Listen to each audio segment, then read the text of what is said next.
Olá, caros alunos, vamos iniciar mais um encontro com a história. A gente vai falar um pouco, sobre a sociedade mineira, ou seja, a divisão social, arte e a fé. Como era o cotidiano dessa sociedade mineira no período colonial, a partir da exploração do ciclo do ouro. Uma sociedade dinâmica. Então, começou pela exploração aurifera, a exploração do ouro, né? A partir daí, a palavra aurifera significa ouro. O número de escravos que entraram na colônia triplicou em relação ao total realmente desembarcados no período anterior. No leito do rio, esses escravizados extraíam ouro por longas horas, podendo também ser atingido por doenças pulmonares. Nas galerias subterrâneas escorria o risco de asfixia, se asfixiados, né? E também subterrado, ou seja, no subterramento.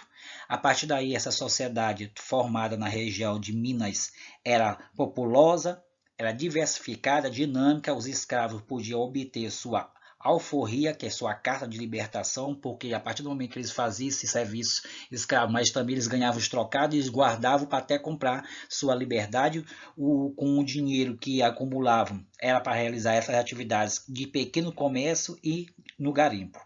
A concessão de alforrias pode ter sido um mecanismo, de controle social utilizado, pelas questões dos grandes proprietários. O modo de evitar revoltas também dos escravos e nas minas. Os libertos, porém, sofriam preconceito na sociedade e era também excluído de cargos de poder na política e na vida religiosa. Tudo isso em Minas Gerais formou-se realmente essa sociedade mais diversificada, populosa que no Nordeste açucareiro. O pequeno grupo de homens ricos era formado por proprietários de grandes lavras, realmente lavras, também de contratadores e altos funcionários do governo e grandes comerciantes. As camadas intermediárias, que era formada de faísca, realmente faiscadores, de pequenos comerciantes, profissionais liberais, que eram médicos e advogados, e artistas em geral, a maior parte da população pertencia a camadas sociais consideradas inferiores, formada por homens livres, pobres e escravos.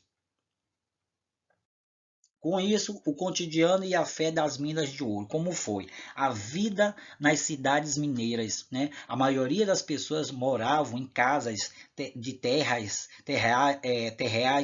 pequenos e pobres, né? Construído com barro, madeira e pedra. Os escravos residiam, em senzalas, ou ranchos e muito simples e precários, feitos de pau, pique, barro, madeira e paia.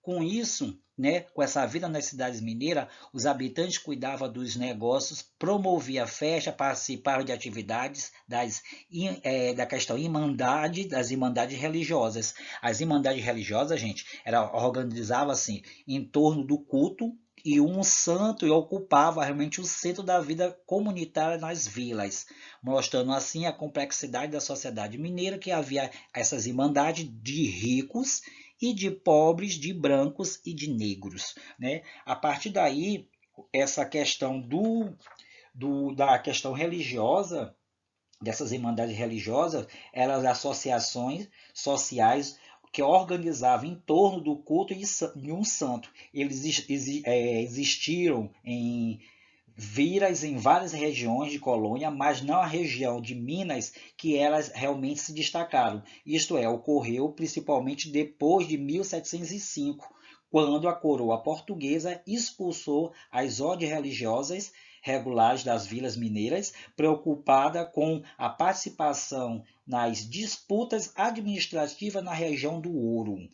Os vários tipos de irmandade mostraram com a sociedade mineira era o que complexa. A partir daí havia uma irmandades de ricos e de pobres, de brancos e de negros. A mais poderosa controlava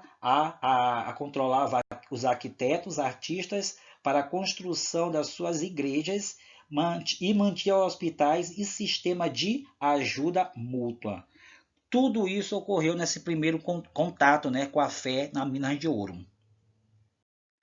O barroco mineiro também se destacou, né? A partir daí, a arte barroca se caracterizou pela representação de temas ligados à fé católica e às emoções humanas. No barroco mineiro, as igrejas contavam com rica decoração dotada de cores, com tons fortes e alegres. A partir daí, as esculturas utilizou-se principalmente em pedra-sabão, um tipo de rocha encontrado em Minas Gerais. A partir daí, entre os grandes artistas barrocos mineiros se destacaram Antônio Francisco Lisboa, aproximadamente 1738 a 1814, conhecido como Aleijadinho, Manuel da Costa Ataíde, de 1762 a 1830, o mestre Ataíde.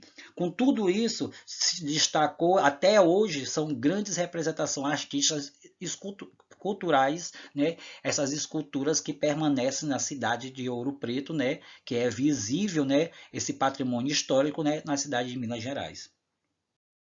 Então, as consequências, né, sobre isso todo, sobre a questão da divisão social, do ciclo do ouro no período colonial, foi que o ouro brasileiro enriqueceu principalmente a Inglaterra, que foi bem favorecida. O Brasil foi interiorizado e povoado. Muitas cidades foram criadas para abastecer Minas Gerais como alimentos e bebidas. Em Minas Gerais surgiu também a arte barroca, como falei, com um grande artista Aleijadinho, que se destacou com as suas esculturas feitas de pedra-sabão, arquitetura ligada aos temas religiosos, né? A partir daí também tivemos a Conjugação Mineira, 1789, na Vila Rica, de Minas Gerais. O resumo disso aí foi o seguinte: foi uma conspiração contra o domínio português e sua opressão tributária, que eram os impostos, que propunha a independência e a adoração do sistema republicano. A causa disso foi o seguinte: esgotamento do ouro de aluvião. Isso aí significa aluvião, significa um depósito onde guardavam lama, pedra, cascaio, para poder realmente ser retiradas os ouros bem finos, né, dos rios. Altos impostos cobrados, ameaçavam também a imposição, né, da derrama, né. As ideias iluministas também foi proporcional nesse sistema, onde foi colocada as práticas da independência dos Estados Unidos, onde foi também registro da conjugação mineira. A evolução do movimento deveria explodir no dia da derrama, quando o governador seria morto. O povo, insatisfeito, mobilizando assim a resistência armada, seria organizado com o apoio dos dragões. A derrama foi suspensa e o movimento foi denunciado por um delator, Joaquim Severo dos Reis, que realmente Severino, aliás, Joaquim Severino dos Reis, que foi o delator que denunciou o movimento. Os líderes foram presos, julgados e condenados. Apenas os alferes, como Joaquim José da Silva Xavier, conhecido como Tiradentes, que foi executado de forma violenta para servir de exemplo aos demais do movimento. Outros líderes tiveram suas penas revistas, né? E a partir daí o degredo realmente foi dado. Mas, realmente, futuramente, até hoje, nós lembramos, no dia 21 de abril, né, Tiradentes, né, onde foi um grande representante do movimento da libertação e democracia também, né, da República, ou seja, no Brasil Império.